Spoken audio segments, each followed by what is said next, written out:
The first time Oliver woke up to Mr. Whiskers pawing at his face at 3 a.m., he thought nothing of it. Cats were strange creatures after all. Maybe his furry companion was just hungry or restless. But when it happened again the next night, and the night after that, Oliver started to get annoyed. "Buddy, come on," he groaned, pushing the cat gently off his chest. "It's the middle of the night." Mr. Whiskers, a fluffy gray tabby with bright green eyes, just stared at him, tail flicking. Then, with a persistence only a cat could muster, he jumped back onto the bed, meowing loudly. Oliver sighed. All right, what do you want?" He got up, stumbling toward the kitchen, assuming Mr. Whiskers wanted food. But when he filled the bowl, the cat just sat there, staring at him. He didn't eat, didn't drink, just watched. A weird feeling crept over Oliver. What was going on? By the fourth night, he was fed up. "Dude, you have food, water, and an entire apartment to roam around in. Why are you waking me up every night at exactly 3? Mr. Whiskers meowed, but didn't answer, of course. Oliver sighed and rubbed his temples. "Fine, you win. Tomorrow, I'm setting up a camera. Maybe I'll finally figure out what your deal is." And so, the next evening, before going to bed, Oliver set up his security camera in the bedroom, pointing it toward the bed. If Mr. Whiskers was getting up to something weird, he was going to catch it on tape. That night, just like clockwork, Oliver woke up at exactly 3 a.m. to the soft patter of paws on his chest. Mr. Whiskers was there again, nudging him awake, eyes wide and alert. Oliver groaned, but didn't argue this time. He absent-mindedly scratched the cat's ears, muttering, "Whatever's going on, I'll figure it out in the morning." And he did. When he checked the camera footage the next day, he expected to see Mr. Whiskers just being, well, a cat. But what he saw instead made his breath catch in his throat. Because right before Mr. Whiskers jumped onto the bed, just seconds before waking Oliver, his eyes weren't on his owner. They were fixed on the doorway, and something Oliver couldn't see had made his cat's tail puff up in fear.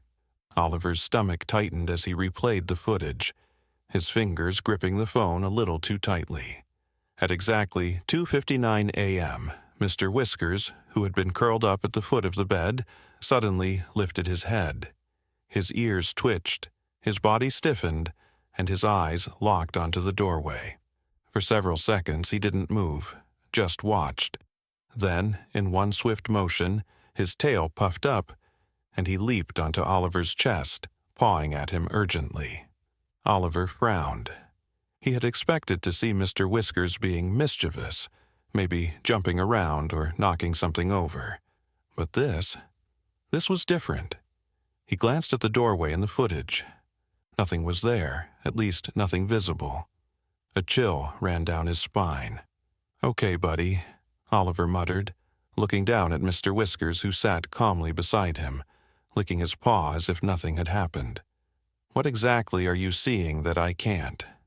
Mr. Whiskers, of course, didn't answer, but his tail flicked in that thoughtful way it always did when he was deep in concentration.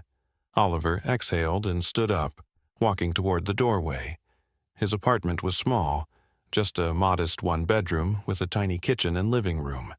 There weren't many places for anything, human or otherwise, to hide. He peeked into the hall, flicking on the light. Everything looked normal. Maybe he was overthinking it. Maybe Mr. Whiskers was just reacting to some noise from outside, a car alarm, a distant siren, the old pipes in the walls. Or maybe... Oliver shook his head. He wasn't going to freak himself out over nothing. He was a rational person. There had to be a logical explanation. But then he noticed something. The closet door, just a few feet from his bedroom, was open, just slightly. Oliver's brows furrowed. He was pretty sure he had closed it before going to bed. He stepped forward and pulled it open the rest of the way, half expecting something to jump out at him. Nothing. just his jackets, shoes, and a stack of old boxes. Still, an uneasy feeling settled in his chest. He turned back to Mr. Whiskers, who had hopped down from the bed and was now sitting at the bedroom doorway, staring at him with those unblinking green eyes. "You're freaking me out, dude," Oliver admitted. The cat blinked slowly, then turned and padded away, as if to say, "You'll figure it out soon enough." Oliver let out a shaky breath. Tonight, he was going to stay awake. Whatever was happening at 3 a.m., he was going to see it with his own eyes.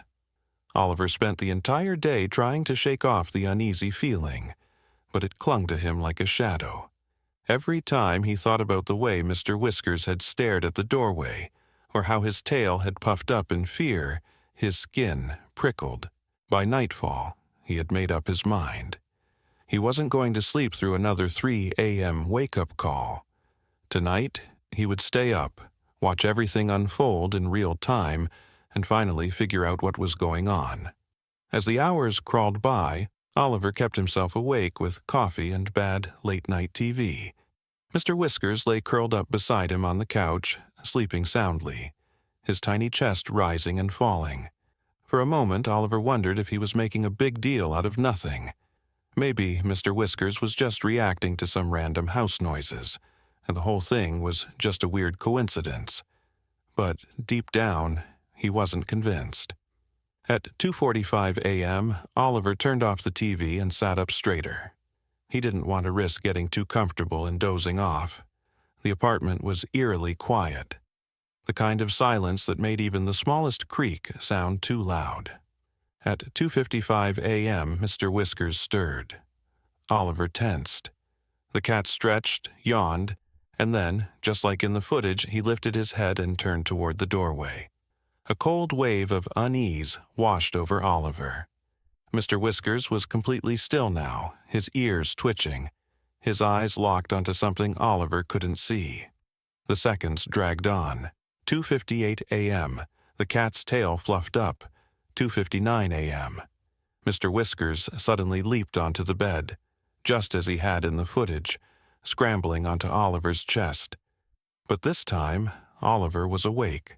He could feel the cat trembling slightly beneath his paws, something he hadn't noticed before. And then, a soft creak. Oliver's breath caught in his throat. The closet door, just a few feet away, was moving. Not swinging open dramatically, not flinging itself off the hinges, just shifting. A barely there motion, as if something inside had pressed against it. Oliver's body went rigid. His mind screamed at him to move, to do something, but he was frozen in place, every muscle locked in fear. Mr. Whiskers let out a low, warning growl. Then the door creaked again, this time opening an inch wider. Oliver's throat was dry. He forced himself to move, his shaky hand reaching for his phone. With trembling fingers, he turned on the flashlight and aimed it at the closet. The light illuminated the darkness inside. And that's when he saw it. A handprint, pressed into the fabric of one of his hanging jackets, as if someone or something had been inside, waiting. Oliver's blood ran cold. Oliver's heart slammed against his ribs. His breath came in short, uneven gasps as he stared at the handprint. It was faint but unmistakable, pressed into the fabric of his jacket as though someone had been standing inside the closet, their hand resting there for support. But that was impossible. No one else was in his apartment. His front door had been locked, his windows shut. He lived alone, didn't he? Mr. Whiskers let out another low growl, his little body tense, his eyes locked on the closet. Oliver swallowed hard. His phone flashlight wobbled in his grip as he aimed it deeper into the space. His jackets hung in a neat row, undisturbed except for the one bearing the handprint. The boxes stacked in the corner hadn't moved. There was no sign of anyone hiding. And yet, something was wrong. The air inside the closet felt different, stagnant, heavy, like it had been undisturbed for far too long. A cold, tingling sensation crawled up Oliver's arms, and he suddenly became hyper-aware of just how quiet everything had become. Too quiet. Even the faint hum of his refrigerator in the kitchen had disappeared. The silence pressed down on him, thick and unnatural. It was as if the entire apartment was holding its breath. Then, the jackets shifted. Just a tiny movement, a gentle sway, as if something had brushed past them. Oliver stumbled back, nearly tripping over Mr. Whiskers. His pulse pounded in his ears, his hands slick with sweat. He needed to move, needed to get out. But just as he turned toward the bedroom door, slam! The closet door snapped shut with violent force. Oliver yelped, his back hitting the wall. Mr. Whiskers hissed, his fur puffed up like a bristled brush, his eyes wide with terror. Oliver's shaking fingers fumbled to grab the doorknob, but his hand slipped. His breath came fast, shallow. His mind screamed at him to run, but his body wasn't listening. And then a whisper, faint, almost too soft to hear, but it was there, right behind the closet door. "Help me." Oliver's blood turned to ice. Mr. Whiskers let out a sharp, urgent meow, breaking Oliver from his trance. He sucked in a shaky breath and did the only thing he could think of. He ran. Bursting out of the bedroom, he sprinted into the living room, his chest tight with panic. Mr. Whiskers darted ahead of him, his tail fluffed like a bottle brush. Oliver didn't stop running until he was in the kitchen, his back pressed against the cold counter, his breath coming in ragged gasps. His mind whirled. That whisper. It hadn't sounded threatening. It had sounded desperate, terrified. "Help me!" Oliver's hands clenched into fists. Whatever this was, it wasn't just some trick of the mind. Something, or someone, was in his apartment, and it needed his help. Oliver's chest heaved as he tried to steady his breathing. His mind was racing, but one thought pushed through the fear, loud and clear. What if someone was really trapped in there? The whisper. It hadn't sounded like a ghostly moan from some horror movie. It had been quiet, pleading, human. Mr. Whiskers, now crouched beside Oliver, let out a soft murp and rubbed against his leg as if encouraging him. Oliver swallowed hard. Every instinct in his body told him to grab his keys, leave the apartment, and never look back. But something about that whisper kept him frozen in place. What if someone really was in there? What if someone needed help? He wasn't the kind of person to ignore that. Slowly, forcing his legs to move, Oliver walked back toward the bedroom. His heart pounded harder with every step, his body rigid with tension. As he reached the doorway, he hesitated. The closet door remained shut, just as it had slammed moments ago. The handprint on the jacket was still visible, a quiet reminder that something had touched it. Oliver took a deep breath and, before he could change his mind, reached out and turned the doorknob. It was ice cold. The second he pulled the door open, the air around him shifted. The heaviness that had hung in the room lifted, as if whatever had been trapped inside had just let go. He aimed his flashlight into the closet. Empty, no footprints, no sign of movement, no person crouching in the darkness. But there was something new. A small, dusty cardboard box that he didn't remember placing there. It sat on the closet floor, tucked beneath the hanging jackets, its corners worn with age. Oliver frowned. He knelt and pulled it out, brushing off the dust. Mr. Whiskers padded up beside him, sniffing the box cautiously before sitting down with a flick of his tail, watching. Oliver hesitated only a moment before prying the lid open. Inside was a stack of old papers, a few faded photographs, and a child's stuffed rabbit. Oliver's breath hitched. He carefully picked it up, feeling how fragile it was. It had once been white but had faded to a soft gray. One of its button eyes was missing, and its fabric was worn thin from years of being held. Beneath it, he found a photograph. A little girl, no older than 6, smiling brightly. She had dark curls and wore a dress with tiny embroidered flowers. She held the same stuffed rabbit in her arms, clutching it to her chest as if it was the most important thing in the world. Oliver's fingers tightened around the edges of the photo. Who was she?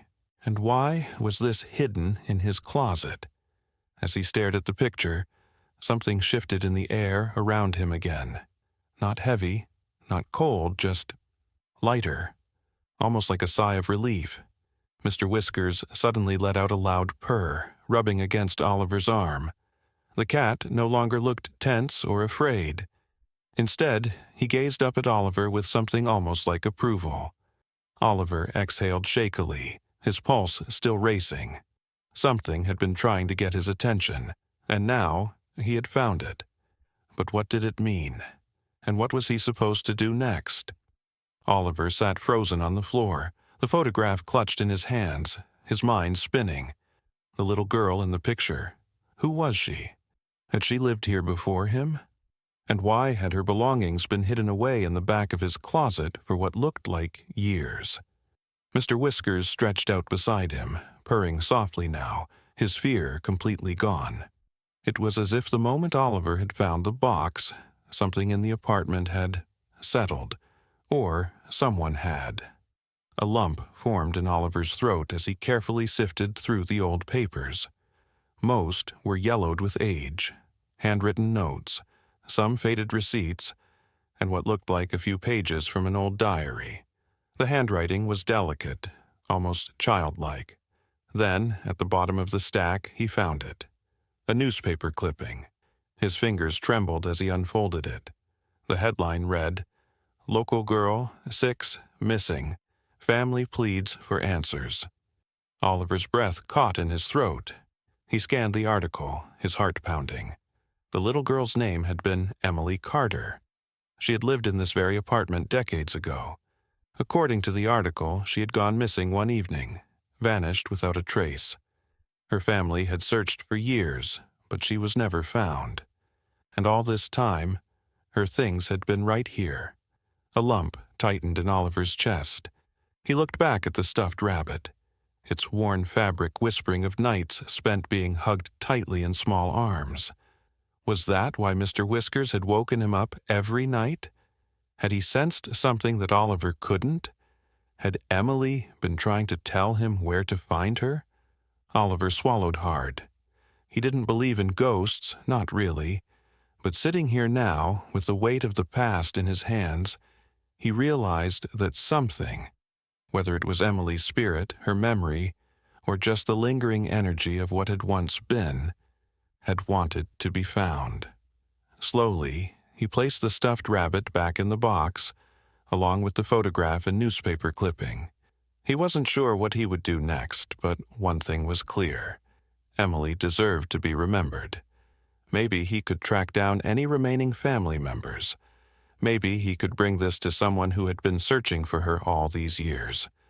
But for now, he sat in the quiet. Mr. Whiskers curled beside him, the first rays of morning light filtering through the window. For the first time in weeks, he knew that when 3 a.m. came again, Mr. Whiskers wouldn't need to wake him, because whatever had been restless in the night was finally at peace. Did this story give you chills? If you loved this mystery, share it with a friend who enjoys a good paranormal tale. And let me know, what would you do if you found something hidden in your home's past?